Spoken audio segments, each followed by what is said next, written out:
കേരളത്തിന്റെ പൊതുമരാമത്ത് മന്ത്രി ശ്രീ മുഹമ്മദ് റിയാസ് ഒരു കുടുംബ സംഗമത്തിൽ പോയിട്ട് പറയുകയാണ്. എന്താ പറയുന്നത്? വെള്ളത്തൊപ്പി വെച്ചവർ നാളെ പ്രകടനത്തിന് വരരുതെന്ന് പറയും കോൺഗ്രസ്. താടി വെക്കുന്നത് സുന്നത്താണ്, അത് ഒഴിവാക്കാൻ നാളെ കോൺഗ്രസ് പറയും. അതല്ലേ ശ്രീ PG സുരേഷ് കുമാറെ വർഗീയത? പച്ചയ്ക്ക് വർഗീയത പറയുകയാണ്. ഇപ്പൊ വയനാട്ടിൽ രാഹുൽ ഗാന്ധി മത്സരിക്കാൻ വേണ്ടി വന്നപ്പോ മുസ്ലിം ലീഗിന്റെ കൊടി പ്രദർശിപ്പിക്കാൻ അനുവദിച്ചില്ല. യഥാർത്ഥത്തിൽ എന്താ സംഭവം നമുക്കറിയാം.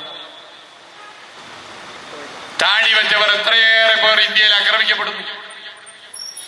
താടി വെച്ചവർ ഭീകരവാദിയാണെന്നുള്ള പ്രചരണം ഇസ്ലാമോഫോബിയയുടെ ഭാഗമായി BJP രാജ്യത്താകെ നടത്തുന്നു.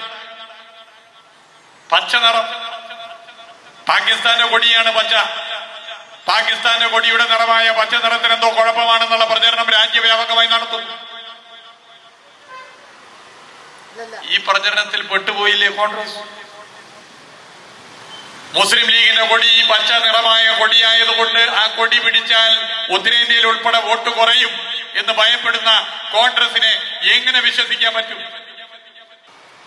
താടി വെക്കുന്നത് എന്തെങ്കിലും കുഴപ്പത്തിന്റെ ഭാഗമായിട്ടല്ല.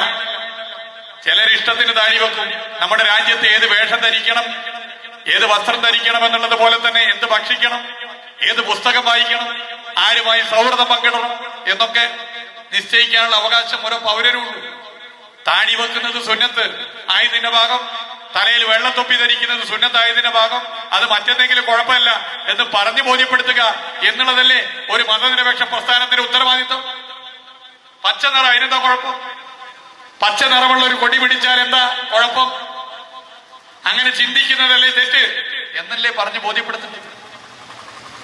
അത് പറഞ്ഞു ബോധ്യപ്പെടുത്തുന്നതിന് പകരം പച്ച നിറത്തിലുള്ള കൊടി രാഹുൽ ഗാന്ധിയുടെ പരിപാടിയിൽ, UDF-ന്റെ പരിപാടിയിൽ പിടിച്ചാൽ വോട്ട് പലയിടങ്ങളിലും കുറഞ്ഞു പോകും എന്ന ഭയത്തിൽ നിലപാട് സ്വീകരിക്കുന്നവരെ എങ്ങനെ വിശ്വസിക്കും?